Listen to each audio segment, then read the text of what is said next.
అవకాశం ఇచ్చినట్టు మీ అందరికీ ఒక నాకు నమస్కారాలు.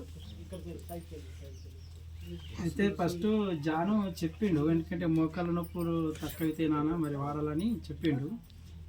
అంటే ఇవన్నీ ఇప్పుడు మనం ఏంటంటే ముందు కంపెనీలలో ఎందుకంటే సంతూర్ సబ్బు కావచ్చు, ఈ సరుపులు కానీ త్రిబుల్స్ ఇవన్నీ కానీ వాడిన సందర్భం కాబట్టి మరి ఎందుకు అంటే ఇవేమో మనకు ప్రయోజనం అన్నట్లు అన్నమాట మేము అనుకున్నాము.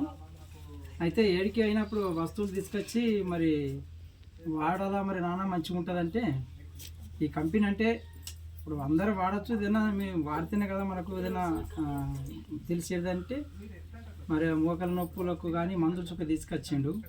కొన్నిసారి నేర్చుకోకపోవచ్చు కానీ ఇప్పుడు మరి ఇట్లా చెప్పిన దాని మీదకి మనం వాడాలంటే నమ్మకం అనేది కలుగుతుంది.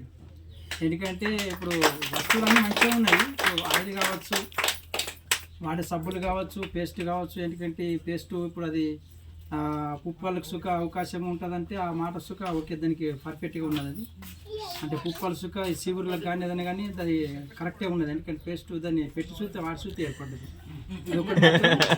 అంటే మంచిగా ఉన్నది. ఆయిల్ కావచ్చు మరి ఏదైనా కానీ అన్నీ వాటి మంచిగా ఉన్నాయి. ఇక ఇప్పుడు వాడడానికి సుఖ మాకు సుఖ ఒకవేళ మేము వాడుతున్నాం కాబట్టి ఇంకొకరికి చెప్పదలే సుఖ అవకాశం ఉన్నది కాబట్టి ఇది మంచిగా ఉన్నాయి, వస్తువులు మంచిగా ఉన్నది. ఒకవేళ బిజినెస్ అంటే ఇప్పుడు ఊరికేనే రాదు. ఇప్పుడు ఎందుకంటే కూర్చుంటున్న వాళ్ళకి ఏం రాదు.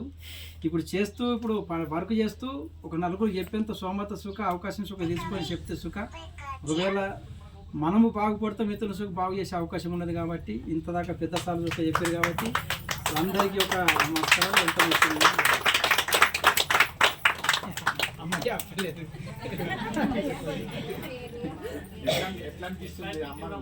మాట్లాడండి.